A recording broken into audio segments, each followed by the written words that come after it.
सातारा जिले के कराड़ दौरे पर पहुंचे विधानसभा के नेता प्रतिपक्ष विजय वडेट्टीवार ने भाजपा और महायुति सरकार पर जमकर निशाना साधा। सुनेंद्र पवार को लेकर चल रहे विवाद पर उन्होंने कहा कि पूर्व प्रधानमंत्री इंदिरा गांधी को भी कभी गूंगी गुड़िया कहा गया था और इस शब्द को लेकर अनावश्यक राजनीतिक विवाद खड़ा किया जा रहा है। उन्होंने कहा कि कांग्रेस सुनेंद्र पवार का सम्मान करती है और उन्हें अपने कार्यों से खुद को एक मजबूत नेता के रूप में साबित करना चाहिए। राष्ट्रवादी कांग्रेस द्वारा उनके पोस्टर पर जूते मारने के विरोध प्रदर्शन पर वडेट्टीवार ने पलटवार करते हुए कहा कि सत्ता के सहारे राजनीति करने वालों में असली मुद्दों का सामना करने का साहस नहीं है। भाजपा नेता पंकजा मुंडे का उल्लेख करते हुए उन्होंने दावा किया कि उनके साथ अन्याय हो रहा है और उन्हें कांग्रेस में आने का खुला निमंत्रण दिया। वडेट्टीवार ने कहा कि यदि पंकजा मुंडे कांग्रेस में आती है तो उन्हें महाराष्ट्र की पहली महिला मुख्यमंत्री बनने का अवसर दिया जा सकता है। मुख्यमंत्री देवेंद्र फडणवीस को लेकर भी उन्होंने राजनीतिक टिप्पणी करते हुए भाजपा को केंद्रीय नेतृत्व पर सवाल उठाए। इंदिराजींना सुद्धा गुंगी गुडिया म्हटलं ती काय शिवे आहे काय? भांडवल करता येत नको त्या गोष्टीचा आणि थोडी तरी शरम वाटते। अजितदादा गेलेत, ज्यावेळेस अजितदादा गेलेत त्यांची अजून चौकशी होत नाही, इथे मर्दानगी दाखवता येत नाही जाऊन आणि इथे दाखवायला आले काय वाईट आहे? इंदिराजींना म्हटलं, राम मनोहर लोहियांनी म्हटलं त्यावेळेस, पण त्याचं काही भाऊ केला नाही, ही काही शिवी नाही, ही काय वाईट बोललं नाही।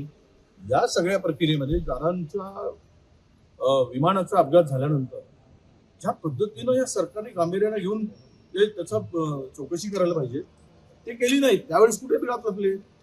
महिलावर अत्याचाराच्या एवढ्या घटना घडल्या, त्यावेळेस त्यांचा पत्ता दिसला नाही, कुठे होता? एवढे महिलावर अत्याचार झाले, त्या जंतर मंतरवर मुलींना ज्या पद्धतीनं मारलं, त्यावेळेस तुमचा आवाज काय बंद झालाय? तुमचं तोंड शिवला गेला आणि येत आहे तिकडे आमच्याकडे। त्यामुळे हे सगळं राजकारण आहे आणि गुंगी गुडिया म्हटल्यानंतर इंदिराजींनी स्वकर्तृत्वानं आर्यन लेडी म्हणून देशामध्ये नाव, पाकिस्तानचे 2 तुकडे, त्यांनाही संधी आहे सिद्ध करायला।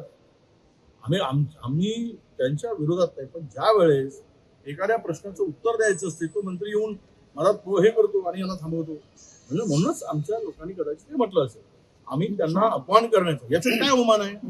काय वाईट काय बोललो तो अपमान आहे? आम्ही त्यांची अवहेलना कुठे होईल म्हणून बोललो, प्रशासनात काही गडबड केली म्हणून बोललो, काय दुसरं काही शब्द वापरला, काय वापरू शकत नाही, आम्हाला सन्मान आहे। आणि जे सेंगर नावाच्या आमदाराला बलात्कार केल्यानंतर जेल होतो, निघाल्यानंतर हार घालणारी त्याचं मिरवणूक करणारे, काल परवा पाहिलं तो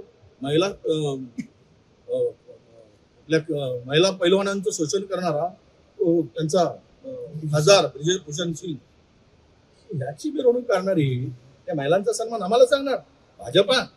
अरे कुठे तुम्ही तुमच्या याच्यामध्ये महिला नाहीच, महिलांचा सन्मान तुमच्या लेखी नाहीच। महिला ही तुम्ही ज्या लिहिलेल्या पुस्तकामध्ये भोगवस्तू सांगताय, तुम्ही आम्हाला ज्ञान पाजळणार। त्यामुळं सुनेत्र पहिलींचा आम्ही आदर करतो, सन्मान करतो। त्यांनी ही गुंगी गुडिया नाही, मी लढवई आहे, मी दुर्गा आहे, मी झाशीची राणी आहे, हे त्यांच्या कर्तृत्वाने दाखवावं। आमच्या शुभेच्छा। कोणाला जाऊन मारायला पाहिजे तिथे जोळे मारत नाही, त्यांची हिंमत नाही। हे सत्तेची झोल पांघरून स्वतःला वाघ समजायला लागले। सत्तेची झोल काढा, तुम्ही वाघ आहे की कोल्यात हे दिसेल। ते दुःखी दिसत आहे ताई, छत्री अन्याय होताना मला दिसतंय, म्हणून ते उद्यानं म्हणाले की बघा मोठी आहे, तरी पण ते म्हणतात की मला राजकारणातून आता सध्याच घेण्याची पारी। त्या भावना आहेत, त्यांच्या तीव्र भावना आहेत, त्या भावना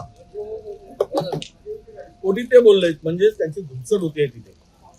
आणि बीजेपी मध्ये नेहमी अशा नेत्यांची भाजपाची जे भाजपाला मोठे करतात त्या सगळ्या नेत्यांना आवाज दाबला जातो, यासाठी त्यांचा तो राग होता। त्यामुळे आम्ही म्हटलं की तुम्ही इकडे या, आम्ही तुम्हाला पहिली महिला मुख्यमंत्री करू। हा निर्णय कशाला तिथे धुमसट बसताय?